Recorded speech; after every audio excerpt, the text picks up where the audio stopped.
Le train de nuit a ralenti pour traverser la lagune en douceur. Terminus. J'avale un café, puis happé par un brouillard à faire pâlir un marbre de Carrare, je me dirige à pied vers la Piazza San Marco. En février, à la fin des années 70, dégoter un hôtel à un prix défiant toute concurrence est facile. La ville est déserte. Au café Florian, l'ami Gianna m'explique qu'avec un groupe de complices de Venise, Vérone, Ravenne et Rome, il a été décidé pour l'ami Carême de faire une grande fête privée dans un palais, mise à disposition par un nostalgique et authentique comte. Monseigneur aimerait revivre ce qu'ont vécu ses aïeux jusqu'à l'arrivée des troupes de Napoléon Bonaparte dans sa ville le 12 mai 1797, celui-ci décrétant immédiatement qu'il était indécent de fêter le carnaval pendant 6 mois de l'année et qu'il était désormais interdit de se promener masqué. Une longue marche nous transporte jusqu'au palais.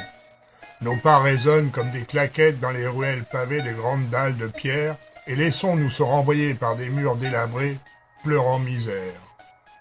L'humidité remonte le long de mon corps. Je frissonne plus d'impatience que de froid, en me laissant guider comme un enfant, curieux, prêt à déballer un cadeau surprise. Vu de l'extérieur, le palazzo était plutôt délabré et insignifiant, à côté de ces palais majestueux posés comme des pierres précieuses sur le grand canal, mais passé le porche. Un grand escalier de marbre blanc nous mène à l'étage noble et nous entrons dans une pièce traversante immense. La poutraison est entièrement peinte de motifs allégoriques et richement ornés de stucs et d'angelots, en dangereux équilibre au-dessus de nos têtes. Sol en terrazzo, tissus moirés tendus sur les murs, peintures et gravures, ainsi que d'immenses tapisseries du XVIIIe siècle sont en représentation. Une table démesurée, dressée sur une nappe immaculée et brodée, nous attend avec des couverts en vermeil, chiffrés, et vaisselle assortie. Des dizaines de chandeliers en argent sont allumés et parfument l'air ambiant, tout en réchauffant l'atmosphère. Monseigneur, du haut de sa lignée, perruque poudrée, nous souhaite une bienvenue distinguée. Son élégant costume Louis XV est composé d'une redingote de soie bleu clair brodée de rosacées d'or. Un jabot de fine dentelle blanche met en valeur un bijou de famille serti d'une émeraude à faire pâlir d'envie le pacha de Janina. Marquise et marquis sont ravis, Pantalone et Colombine, échappés d'une comédia dell'arte enchantée, taquinent de ronds bouffons, flatteurs et un Pierrot lunaire débonnaire. Tous les Cathy, Casanova en personne reluque l'avantageux décolleté de Marie-Antoinette.